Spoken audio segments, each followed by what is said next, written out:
Right. Yes, sir. Okay, please be safe. And today, what your exam is approaching. That annual board exam is approaching. Fine. And what about the practicals? Anything has been done or not? Something has been done regarding this biochemistry practical. Yeah, please tell Yes, me. sir. It is done. Sir, only in offline class. Only that, what is that? That manual has been given to you people, right? Yes, sir.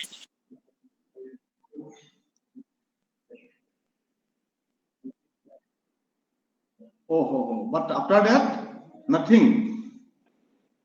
Okay. But what about the manuals? Yesterday, Sir Ali, actually, practical was supposed to be taken by Sir Ali, Sir Ali or Sir Dagan.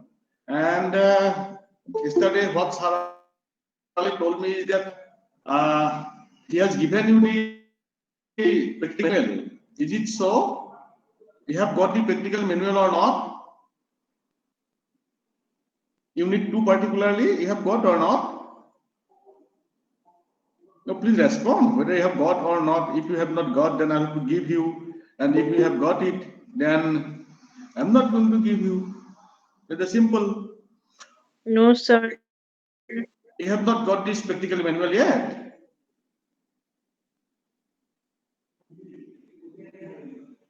Okay, no issue. I will just have a talk with Sir Ali and he will give you people the manual. And if he does not give, I will give you today itself or if not tomorrow morning. Right? And you see, it is not possible to do the practicals online. Right? All of you are facing a very difficult situation now. So what I will do today is that whenever the practicals are there in the manual, there must be some reason why we do all those practicals, right? Practicals we are not going to do just for fun, right? Definitely we are having some importance. Definitely all the practicals are having some importance. That's why we do the practicals, right? All these materials and method, what is written in the practical manual, that you can read also and that you can study also. Fine. You will get the manual. If not, tomorrow morning I will send the manual in the WhatsApp group, right? And today what we will try to find out is that we will try to know why actually all those practicals are given. The practical aspect. Suppose in your practical, there are some practical estimation of enzymes, effect of temperature or pH on the activity of enzyme. Why we need to analyze the enzymes, right? Practically, their estimations of proteins. Why we need to analyze this protein? What is this clinical significance as a biochemistry people or as a clinician, right? And there is just another practical that the glucose estimation. Why we do the glucose estimation? How we do the glucose estimation? That you will learn whenever you will read this practical manual. Fine. But as you cannot do any practical now, at least you should have the idea what for the practicals are done. What for we estimate the glucose, what for we estimate the enzymes, what for we go for the estimation of protein, at what circumstances there may be necessity arise that we should go for the estimation of the enzymes even. Fine. So we'll just try to have the practical information. At least if somebody asks you later or whenever you will be doctors, or at least you should have some idea that why we should go for this estimation of protein, why we should go for the estimations of cholesterol, or what circumstances you need to prescribe the estimations of SGPT, SGOT. You know that SGPT, SGOT, they are the name of certain enzymes.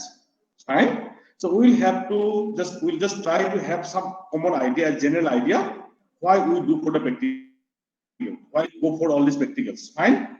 Because to do this practical, the procedure, the principles, these things, even if you do not know, somehow it is excusable, right? There are so many ready-made kit available nowadays. Whenever you will be doctor, at least you can purchase the kit directly, the glucose estimation kit. And in that kit itself, all processes written, how much sample to be added, how much chemicals to be added, how much to be incubated, right? How much you should keep it temperature, and what result you will get, and if you get some result, how will you estimate it, right? Everything will be there in the kit, right? So that part, I don't think that you will face the problem, but at least you should know why we should go for. Suppose you have a glucose kit is available. If you do not know at what circumstances I should go for the glucose estimation, if you do not know at what circumstances we should go for the protein estimation, right? It is you as a doctor who will have to decide what should be analyzed in the sample. It's fine. So we'll just try to understand what sample to be analyzed, what are the samples we should go for, right?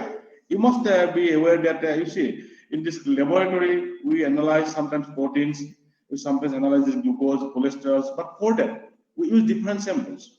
Sometimes we even use the whole blood, sometimes we even use the serum, we use this plasma also, right? And even cerebrospinal fluid is also used, and you even know that urine analysis, it is routinely done in laboratory. But at what circumstances? Thing is that at what circumstances you will go for all these things. Fine. So what we'll do, I will just share this my slides, right? And we'll just try to know. We'll just try to have an idea about the whole practicals which has been enlisted in our manual. What for we do all those things, right? Fine. Okay, you please let me know whether my screen is visible or not. Fine.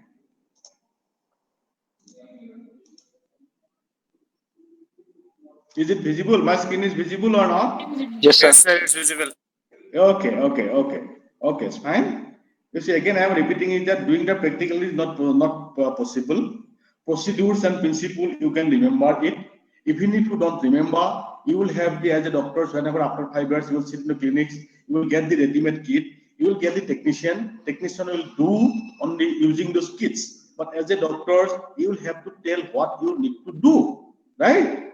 What the technician need to do, fine? But to decide that, you should have some thorough knowledge on what circumstances you should go for a particular biochemical estimation, right? So we'll just try to have one common idea about all the practicals which is enlisted in your this one manual. Fine. Okay. What I have given the title is that the biochemical techniques, applications of biochemical techniques in disease diagnosis. You see, as a doctors, our main purpose is to what? Our purpose is to diagnose the disease only, right? And whatever practicals has been listed now in our manual, those are meant for that only, those techniques only. Fine. Okay. And you know that in diagnosis, what we do, main purpose of diagnosis is that what we do in the diagnosis, what you understand, the diagnosis means we should try to see the causative organism which is present in the sample, right? But what about the biochemical analysis? There is no causative, there is no causative agent, right? Okay, if it is pathological, if it is microbiological, it is fine. You can see these disease-causing organisms. But as far as biochemistry is concerned, what we need to see, what is the culprit for us? Our culprit is we should go for the analysis of these different biochemical analyze those proteins. Those are just like microorganisms for us. Not microorganisms, but just like we can think that. It's fine. Okay, that's why I have written the task of the method is to make the causative agent visible and measurable. We should measure. If visible microorganisms, okay, you can see these colonic characteristics, right? And you can find out, okay, this is the microorganisms. But as far as biochemistry is concerned, we'll have to measure the things. How much glucose is there? How much protein is there? Fine. Okay, but you know that for diagnosis, we go for these microscopic techniques, we go for the cultural techniques, bacterial culture, viral cultures, immunological method, all this ELISA, RIAS, right? And we'll concentrate here only with hematobiological estimation. What, as far as hematology is concerned, I mean, those WBC, RBC, neutrophil, TLC, DLC, it will be dealt by these physiology people, and we'll just concentrate ourselves on the biochemical estimation. Fine. And another is this molecular methods that use of this polymerase injections or this real-time PCRs and everything. This is part, it comes under both microbiology and the biochemistry. And I feel that this has been discussed in the microbiology class. Fine. Okay. What about the clinical biochemistry? What do we understand by the word clinical biochemistry? Applications of the biochemical knowledge for a diagnosis of a disease. This is called the clinical biochemistry, right? And this clinical biochemistry is one of the most rapidly advancing areas of the laboratory and the clinical medicines, right? Okay, these are theoretical parts.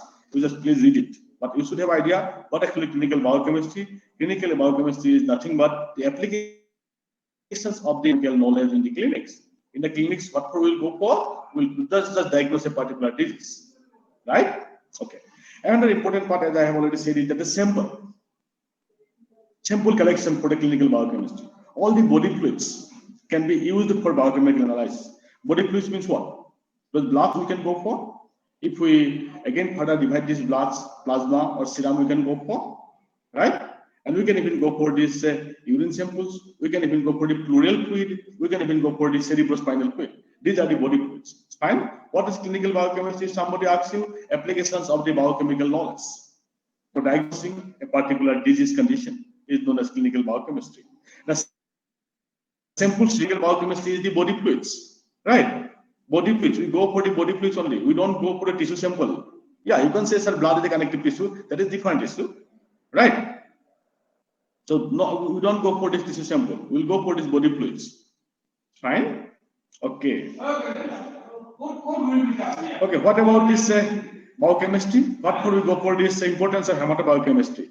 Important role by this hematobiology plays important role not only for the disease diagnosis but also assess the severity of the disease process. What is the severity of the disease process? Sometimes we say that he is having very high cholesterol. He is having severe diabetes. We tell these things or not? Severe diabetes, right? On what basis we say all these things? We analyze this particular analyze. That means if it is diabetes, then we go for the glucose, right? He is having severe diabetes. Fine. That means that person is having high blood glucose level, right? Or high glucose levels in the urine. We have discussed these things in the practical, theory classes when we discuss the diabetes mellitus. Fine. So these biochemical techniques, it helps us to assess the severity of a disease and even to that monitor its progress. Progress means suppose we have given some treatments. Suppose one person is suffering from diabetes. Today he is having suppose a 200 level is suppose 200 gram per 100 ml. Suppose he is having the severe diabetes. We'll give him the treatment. Suppose he has taken the insulin injections, right? After 7 weeks, again we'll analyze his blood samples or urine sample. If we find that it is lower down than the previous one, that means he has improved. His health is improving. In this way, we can just monitor the progress of recovery. Fine. And second thing, another point is that corroborating a particular diagnosis or ruling out a disease. Whenever you will be sitting in the clinics now, sometimes you will have, suppose on the basis of the signs and symptoms, you will diagnose a particular disease, right? Just to confirm it, sometimes there may be need that you will have to go for analyzing a particular enzymes or particular proteins, albumin, globulin, or the glucose cell. We will just corroborate and ultimately we'll have to confirm the disease, we'll diagnose it, right? And even you see, this we have seen it, monitor the effectiveness of any therapy, right? Okay, as a routine checkup also. And nowadays this has become a common practice. We just go for the routine checkup. Just see whether my glucose level is okay or not, my cholesterol level is okay or not, fine, whether I am having uric acid or not, just for routine checkup, right? This is all about the importance of biochemistry. So what we have learned here, if we are to summarize, first of all, when you diagnose, for diagnosis, what for biochemistry is important? To diagnose any disease process. Second thing, to monitor the progress.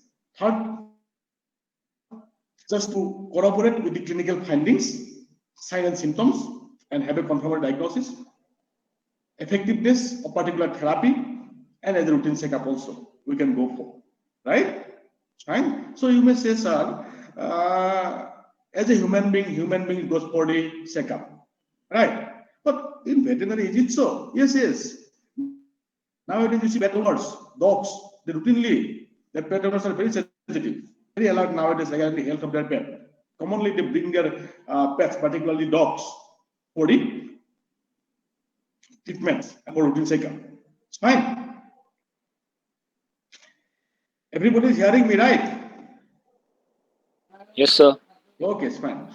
Yeah, in between, just respond. Otherwise, I will feel that I am getting disconnected. I am simply just telling something. Okay, just respond yes, sir, no, sir, fine.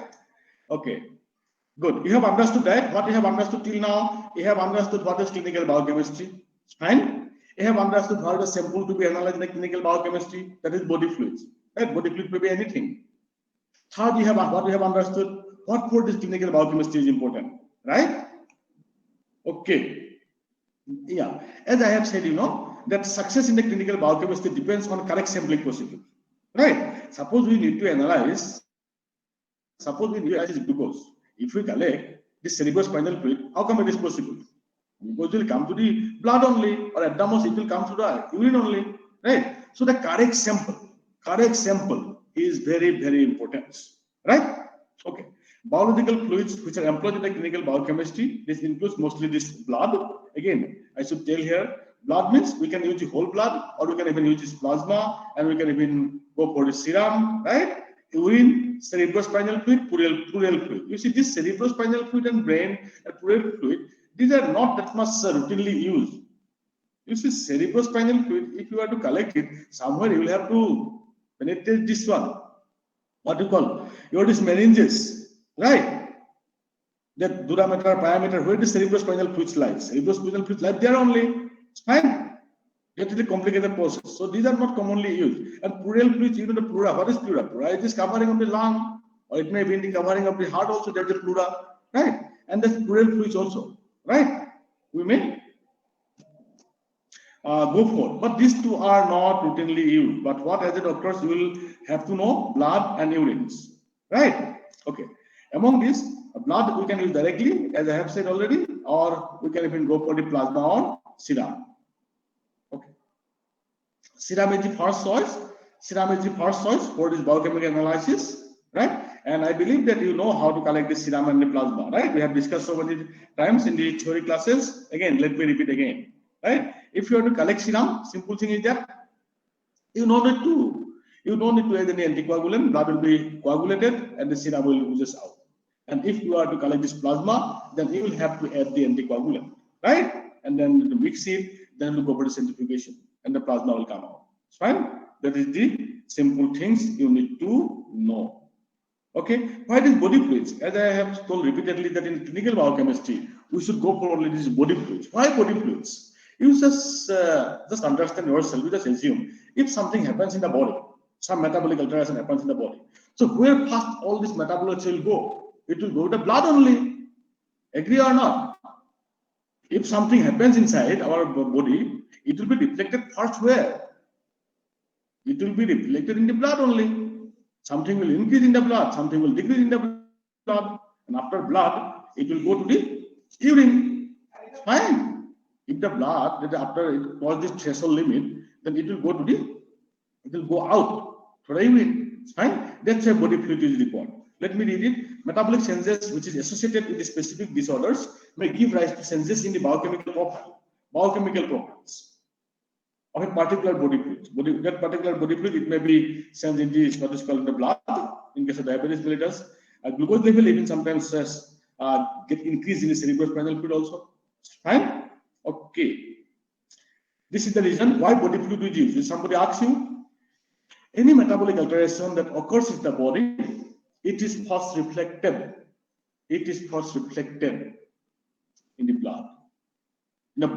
Whatever liquid in the body, right? But most particularly, it is blood. That's why you go for this body fluid. Okay, fine. This are the body fluids we can use for, and these are the parameters you see. We can use this whole blood for estimating this blood gases, which is not commonly used. We sometimes need to associate this this one, what is called carbon dioxide or carbon monoxide, similar toxicity, right? So in the circumstances, we need to go for the whole blood. Then we should go for the glucose also. Go for whole blood can be used for estimation of glucose and urea. Plasma, we can go for the enzymes, metabolites, electrolytes. Electrolyte means all the sodium, chloride, potassium, they are the electrolytes, right? Metabolites means what is that? All these glucose, proteins, uric acids, urea, enzymes. We'll see the enzymes also, SGPT, SGOT, creatine kinase, right? These are different go for. and serum also for the same purpose. That means what it indicates, we can either use plasma or serum, right? Whichever is feasible for people, right? Okay, cerebrospinal fluid also sometimes it is used for estimation of the sugar, protein, which is not commonly used, right? Okay, urine, yeah, this is our routine practice. You must have done this urine analysis in the physiology, urine analysis, right? That's sugar, proteins, bile salt. What is bile salt? Can anybody name some bile salt? Can anybody name some bile salt? Bile salt? Can anybody name bile salt? No. What about the sodium glucocholate, sodium taurocholate? You should remember at least something, okay? Bile salt, sodium glucocholate, sodium taurocholate, right? These are the examples of bile salt, okay? Bile pigment, you know, bilirubin, biliverdin, they are the bile pigments, okay? Then ketone bodies, we have discussed already in detail, acetone, acetic acid, beta hydroxybutyric acid, they are the ketone bodies, okay, it's fine. Okay, another important part is that anticoagulant. You see, if you are to collect this plasma sometimes, then you need to have a common idea about this anticoagulant, right? At least you should remember to name. This EDTA is commonly used. EDTA, ethylene diamine tetraacetic acid. This is the full form. EDTA. Then you can go for the heparin. Then you can even go for the sodium fluoride. Yeah, these three, if you can remember, that is fine, right? You see, anticoagulant is a common term. As a doctor, sometimes you will have to tell that your technician that use this sodium fluoride, use this heparin. There are some specific purpose of using this sodium fluoride. Can anybody tell me why we need to use this sodium fluoride? Can anybody tell me why we need to use? Very good, very good. Glucose estimation. It inhibits this enzyme enolase, right? Enolase enzyme is inhibited by this one. I suppose this also somehow we discussed in the somehow theory class, right? Very good, very good. Okay, fine. Okay, sodium fluoride, heparin, EDTA, but you can see if not available, if it is suppose sodium fluoride is not available, you can go for anything, but to be more precise, more accurate, it is recommended that if you are to estimate the glucose, you should go for the sodium fluoride, right? Right? Okay. This EDTA is commonly used, EDTA. Okay. In biochemistry, what we do mainly, if we are to do this renal function test, we go for this creatinine, blood urea nitrogen, urate. Urate means just uric acid, fine. The liver function test, total protein, albumin, bilirubin again, direct and indirect bilirubin and total bilirubin, AST, ALT, GGT, ALP, these are the name of certain enzymes, right? This is called SGPT also, this is called SGOT, this is called SGOT, this is called SGPT, this is GGT, the gamma glutamyl transferase, ALP, alkaline phosphatase, right? We'll see these things are there. Okay. Mineral profile. So what we are seeing now, we are seeing there as a biochemistry people, what are the things we can analyze, right? If we are to go for something kidney related things, then we should go for the creatinine, blood urea nitrogen, uric acid. If we go for this liver function, if we want to have some idea about the liver function, then we should go for total proteins. Why this protein? Because you know proteins are synthesized in the liver only. Fine, understand? That's why if the protein somehow wrong, if the liver is having something wrong, then there will be definitely alteration in these protein levels, albumin levels, fine. Then bilirubin, all this jaundice particularly, right? Intrahepatic jaundice, right? Intrahepatic jaundice or obstructive jaundice, right? So it will give us some idea regarding the condition of the liver. AST, ALT, GGT, ALP, okay, these are the things. The mineral profiles, we go for this calcium, phosphate, magnesium. Lipid profile also, cholesterol, HDL, VLDL, LDL. I suppose in the theory classes we have discussed all these things, right? The cholesterol, HDL, VLDL, LDL. And miscellaneous globulin, glucose, C-reactive proteins. C-reactive proteins. Can anybody tell me, have you listened this term C-reactive proteins? C-reactive proteins, you have listened the term or not? C-reactive protein term, you have listened or not? Not listen. We have discussed this thing when we discuss about the acute phase proteins. Please have a look of the slide. C-reactive proteins. It is there. Fine? They are positive acute phase proteins. Okay. Okay. Now another important thing is that suppose you have analyzed a particular analyte. We have collected After how many days it will be stable? That means it will give us the correct value. Please do remember, if you are to estimate the glucose, in any sample of blood, either it is plasma, whole blood, serum, it is always advisable to do it as fast as possible, as quick as possible, just after collection, right? Just after collection, because glucose is unstable even in the refrigerated condition, the frozen state, right? Yeah, you can go after 10 days, but you will not get the correct value. Even you may not get anything there, right? If you are to please other parameters, okay, somehow. Suppose today there is no time, total protein will go tomorrow. If you are correctly just storing it, the refrigerated condition or the freezing condition. But as far as glucose is concerned, it should go at the earliest possible, just after collection of the sample, right? Please do remember this point, right? Otherwise, if you will analyze tomorrow, you will not find anything. Actually, there was. Actually, in the sample, there was glucose, but today you have analyzed after 5 days, so you are not getting anything. So it may give a misleading interpretation. It may lead to a misleading interpretation, right? And it may be problem.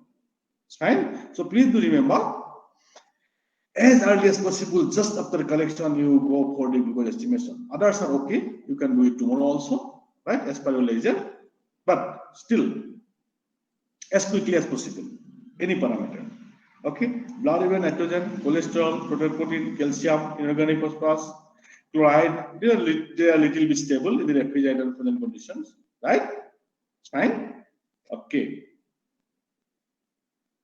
And as far as enzyme is concerned, different enzymes is having different stability. Some enzymes are stable at room temperature, some are stable in the refrigerated condition. You see, enzymes are protein in nature. Enzymes are protein in essence, right? And we know that proteins are thermolabile. Proteins are thermolabile. Thermolabile means they're heat sensitive. In high temperature, the protein will break down, right? You see, there is one practical here, very first practical effect of temperature and the pH.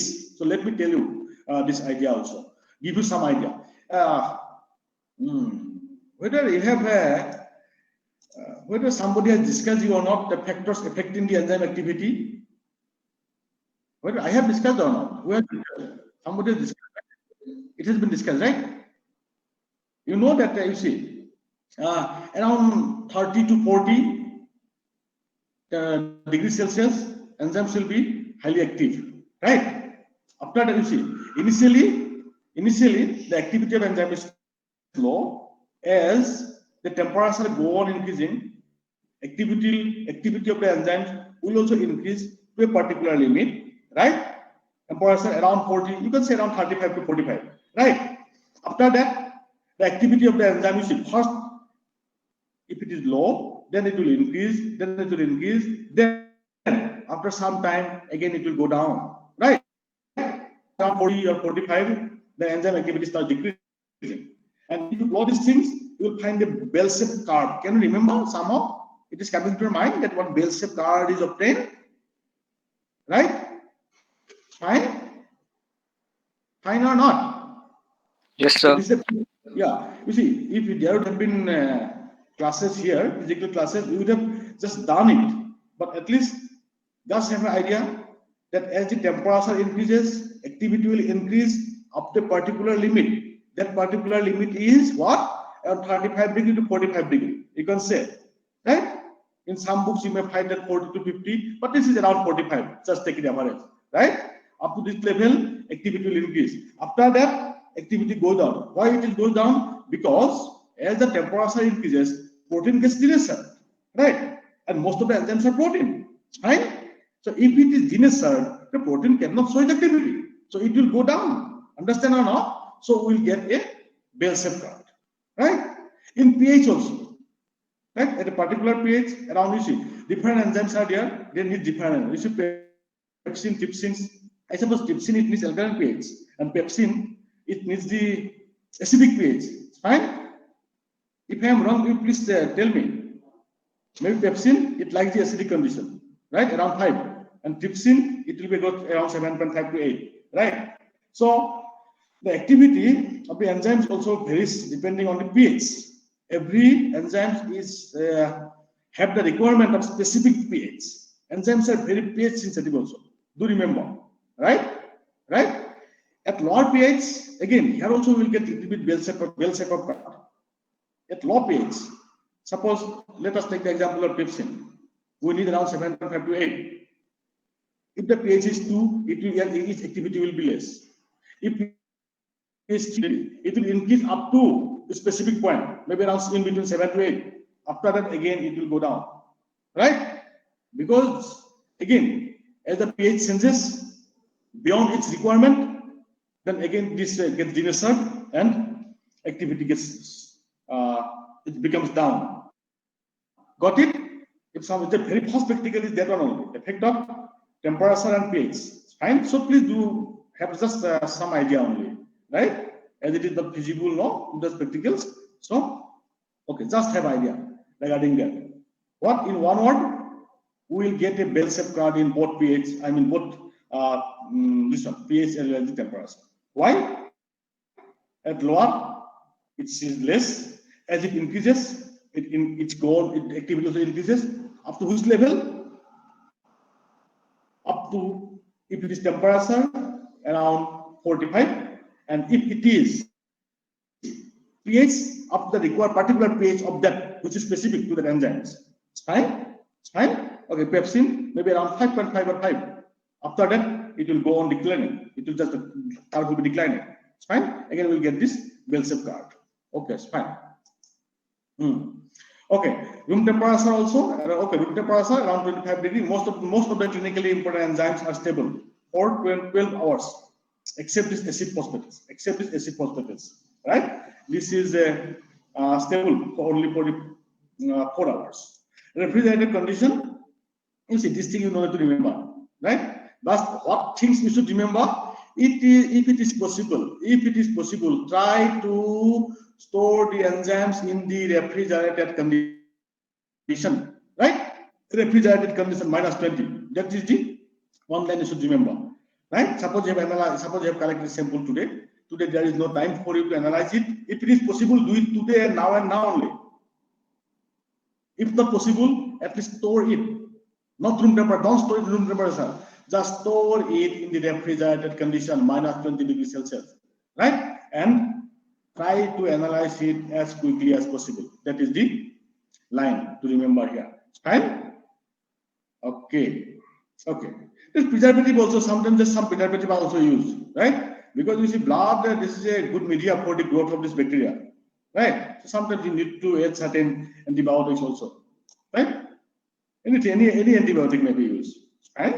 And you need thiamol, formaldehyde, they are urine preservatives. Chloroform, if you have done this urine analysis practical, then somebody must have told you that this formaldehyde, thiamol, toluene, chloroform, they are the preservatives for the urine, right? Commonly used preservative. Do remember, right? If it is not possible also to the practicals, you have to remember something, right?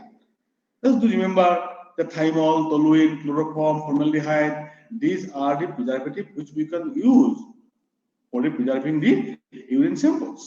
Fine? Okay. You see, whatever I have told you to remember, definitely you will have to face the Viva examination, right? Viva. So I will ask these things only. Please do remember. Whatever I am telling you, please do remember.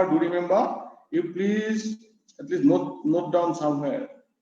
You will have to face the Viva also in your annual board exams. I will ask these things. Name to preservative, urine preservatives, right? And why there is need to add some preservative to blood samples? Simple reason, blood is a good media for the growth of the bacteria.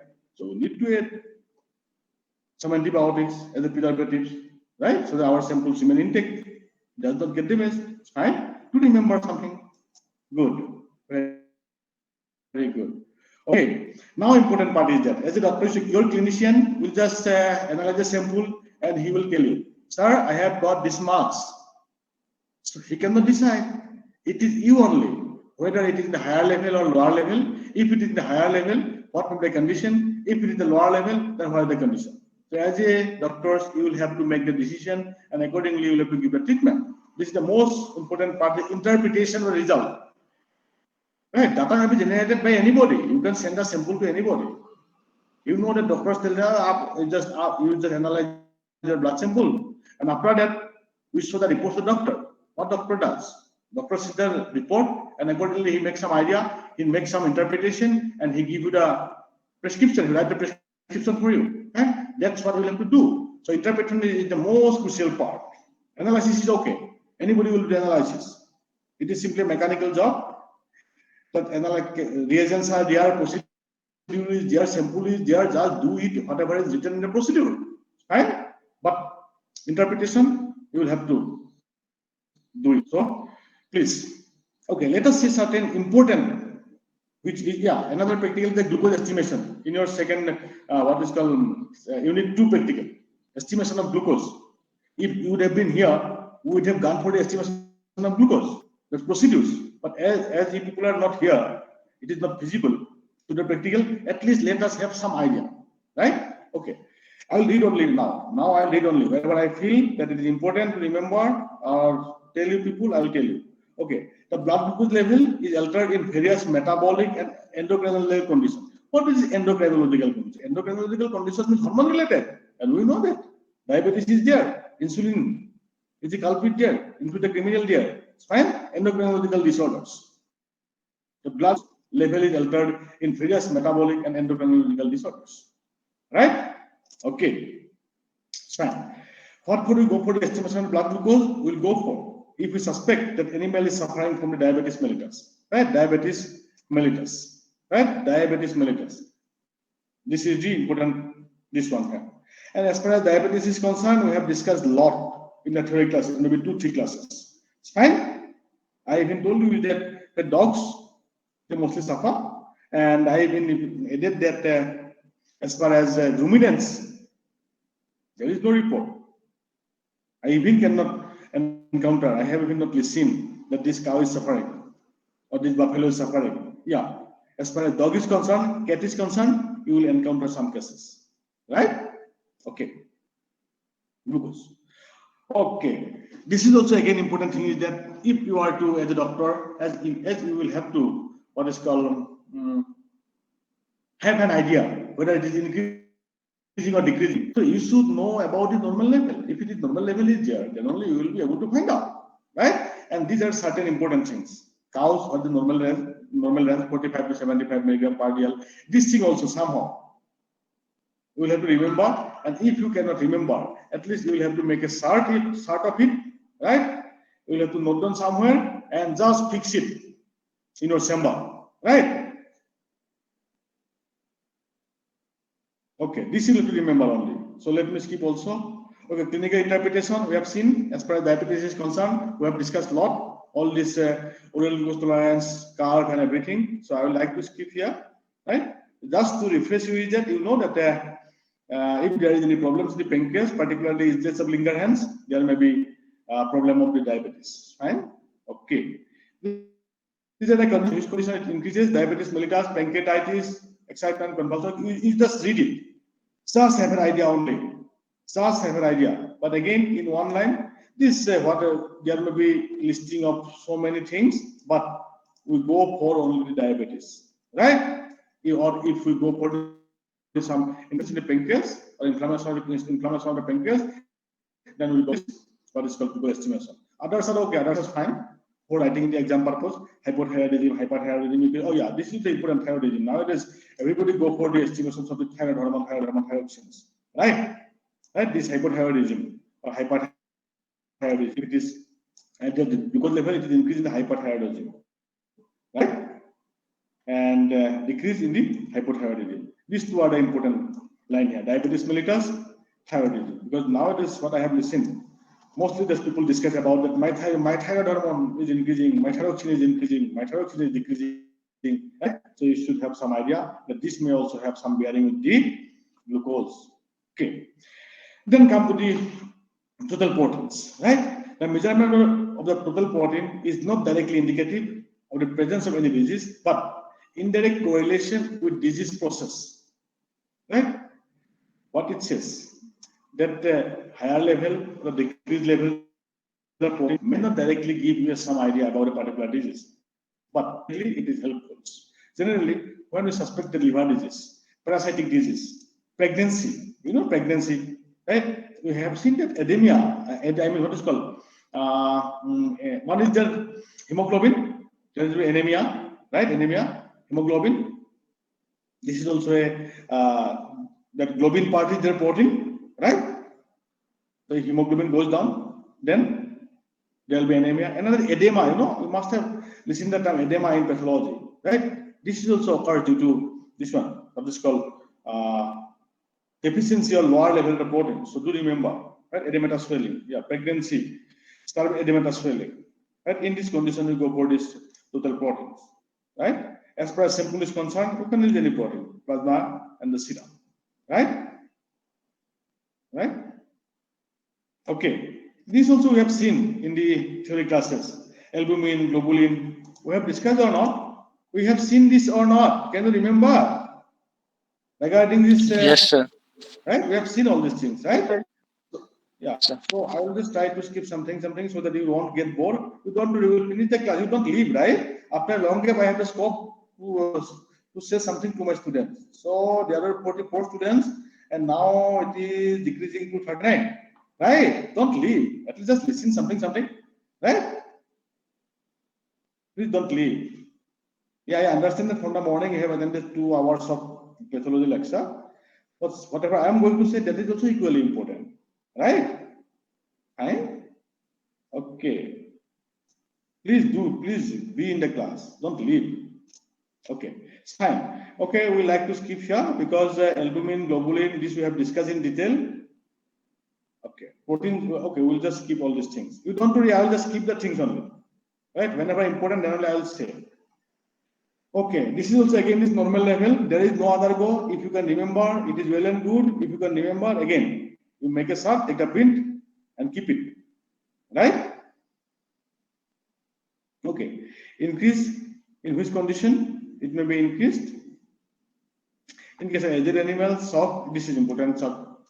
Dehydration, any infection disease, neoplasms like lymphosarcoma, plasmacytoma, these are the things where it may increase, and where it may decrease renal diseases, maldigestion, malabsorption, starvation. These are not what is called, I don't think that these are this one, any disease condition, that's renal disease, right? Okay, but if some is starvation, what is this? If you don't eat for few days, definitely protein level will decrease. If not, right? Not only protein, both levels will go down. So these are not this clinical condition, but it decreases. That's what it is saying, right? Okay. Okay. This slide says the summary. In which condition it increases, in which condition it is decreases. Okay, fine. These also I would like to skip all these things because we have seen this thing albumin, right? We have seen in big details albumin, globulins, serum gamma globulin. We have seen in details. Cholesterol also, in fact, we have seen, right? When I have the last class where we discussed this importance of lipid profile, there we have seen these cholesterols, right? The denomination of cholesterol is indicative of liver and heart function. Liver and heart functions, right? You can go for any sample. You can go for this plasma or you can go for the serum samples, right? Okay, this is also what we have discussed. We have discussed these things when we discuss this lipid profile, cholesterols, right? Total cholesterol we have seen LDL, VLDL, HDL. I even told you people is that LDL is the bad cholesterol. Everybody can remember, right? As HDL. I mean, LDL is the bad cholesterol. HDL is the good cholesterol. Do remember this point? People get confused, right? Okay, LDL is the bad cholesterol, right? All this atherosclerosis, hypertension, blood pressure, it increases because this LDL is responsible for depositing the fatty plaques, right? And HDL it clears it, right? So HDL is considered to be good, LDL is considered to be bad cholesterol. Oh, it is written somewhere, yeah. LDL is considered to be bad cholesterol due to involvement of atherosclerosis, right? Whether HDL is considered to be good cholesterol. Okay, right? Okay, this point to be remembered here. If you go for the cholesterol estimation, preferred is the addition. What is called EDT. Okay, these are the normal levels. I would like to skip here. Decrease, increase. Okay, it's fine. Ketone bodies, we have discussed these things in detail. How does ketone body comes, right? We have discussed diabetic ketoacidosis also. We have even discussed this ketosis also. It's fine. Okay, ketone bodies, fine. Bilirubins, whether Vandenberg test has been discussed in pathology or not. Vandenberg test. It is discussed in pathology or not? Anybody? I believe that this must have been discussed in the pathology. Vandenberg test. Discussed or not? Yes, sir. Right? So, okay then. If it is discussed, so I will also again like to skip this here also. Yes, sir. Okay. Good.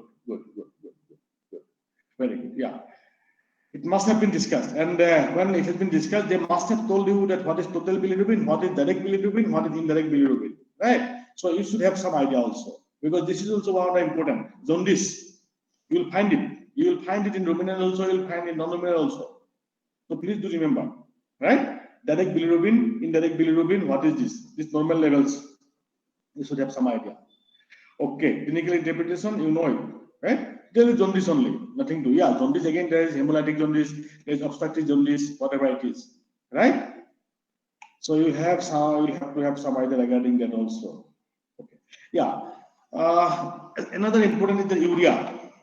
Urea, uric acid, creatinine, hippuric acid, all these are related to renal diseases. Urea, uric acid, creatinine, hippuric acid, all these things are related to this renal diseases, right? Kidney diseases. In what condition you should go for this urea? There will be kidney diseases, nephrotoxicity, nephrosis, uremia, urinary obstruction, right? In all this condition, we should go for the estimation of the urea, right? Samples, you can go for anything. You can either go for the plasma or you can even go for the serum samples. Okay, it's fine. And increase level, decrease level, just have an idea. Just read it later. Blood urine nitrogen, again, this is also one of the important component for estimating the, for analyzing the health of the kidney. These are the normal levels. This is should remember. Okay. Clinical interpretation. What I should say here is that if it increases, then you can say that there is something wrong with the kidney, right? So how this detailed procedures?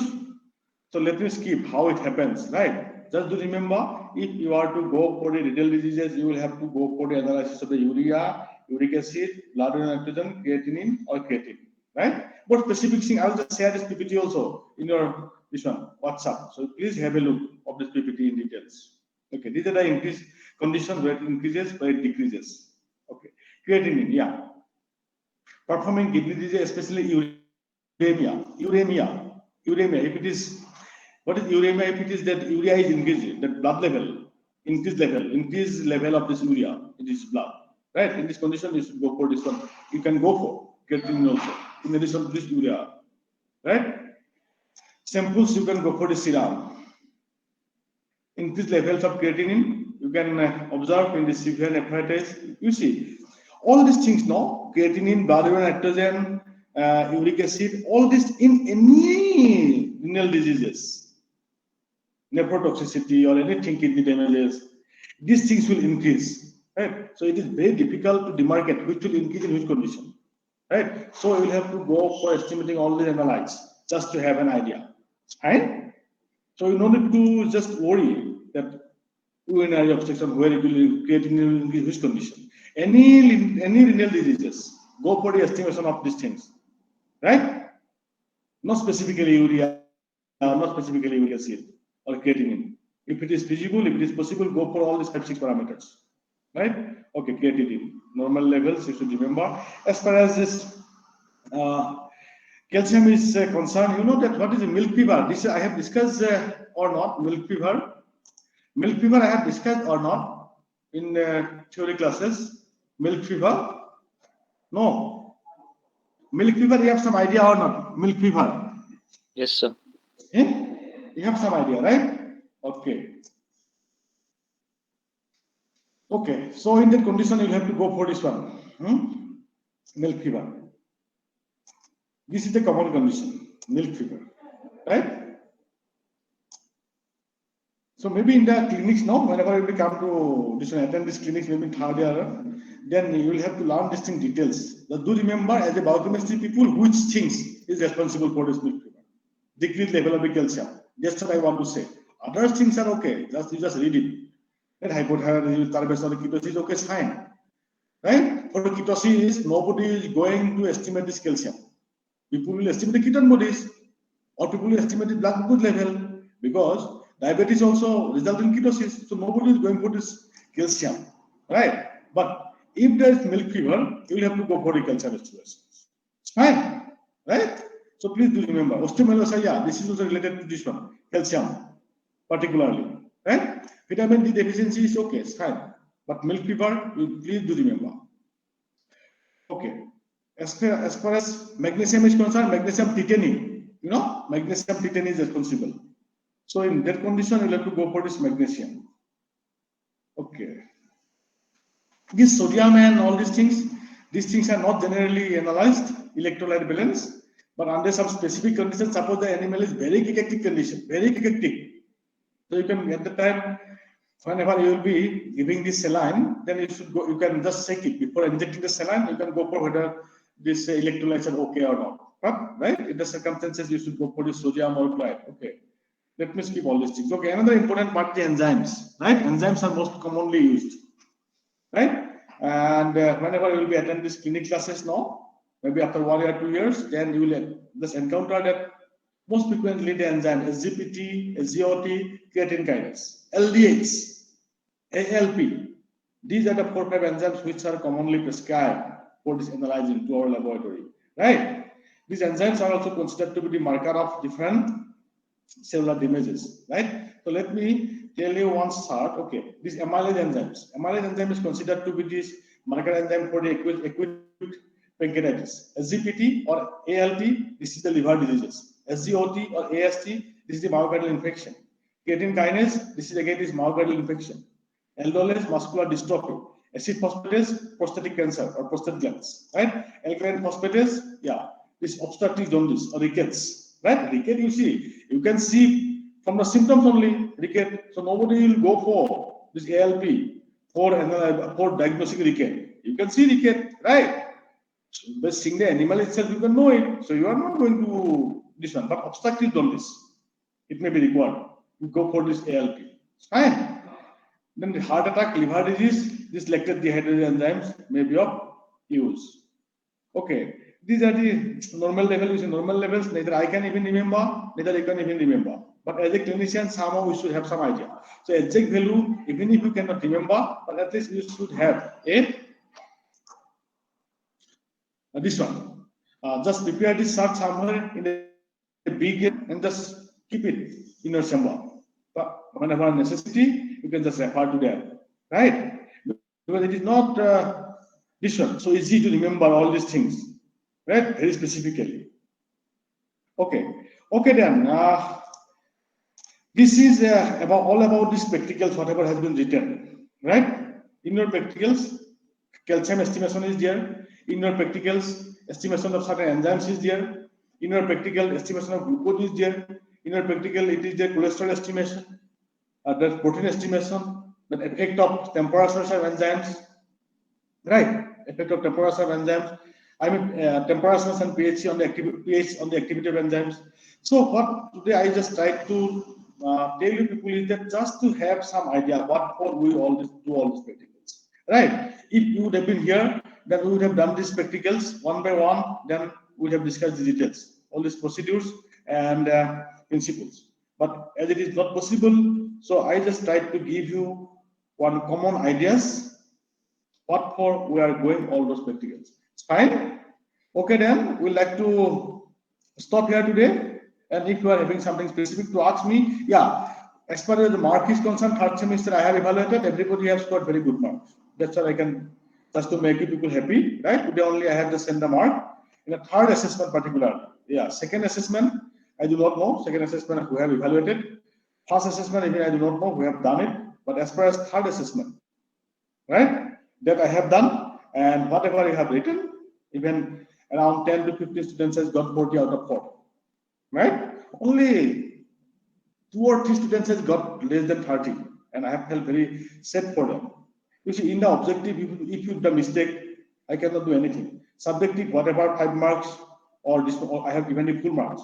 But in objectives, if you have given this one some mistake instead of A, you have done B, that is not possible for me. Subjectives, I have given you full marks. Everybody have got full marks, right? Because I know that subjective we have written very nicely, right? I've seen this subjective. But objective, there is no other goal. System automatically has evaluated how much you have gotten the objectives, right? Fine. So you see, there I suppose there are 10 marks long question. So those who have scored 30 now, they have got 40 marks. But if somebody has got 15 in the objectives, I have made 25. I have given 10 marks in the subjective. That is 25. Because I cannot do anything there because it is recorded. Fine. Subjective somehow I can tell. Yeah, as far as me, they are correct. I have given the mark. Fine. So don't worry regarding this one. I have given the good marks, third assessment. Yeah. There will be 2 assessments. I suppose best of 3 now. So third assessment definitely. You will go, but others I do not know. Okay then, thank you very much. Please be safe and please. Everybody has got the vaccine or not? Vaccination, it is, are you 18 years? I suppose you are 18 years now, right? Vaccination, you have taken the vaccine or not? Yes, sir. Yeah, please. Yeah, please have it. Please have it, because we teachers, we are not feeling good here. We expect our students to come here, right? It is just deserted here, right? I do not know whether people are happy or not, but as a teacher, we are not happy here. Even if we scold you people, even if we scold you for a betterment only, just to make you good, right? But as you are not here, always we feel very lonely here, right? Only the teachers are here. Somebody is coming to office, somebody is not coming to office, right? So please take the vaccine, both doses. Please be safe, and whenever possible, definitely you will be called back here and come here, right? So that we can see you people, and again we can scold you people, right? Okay then, thank you, right? Thank you, sir. Yeah, please be prepared for exam. Okay, please. Okay, please leave the meeting. Okay, please.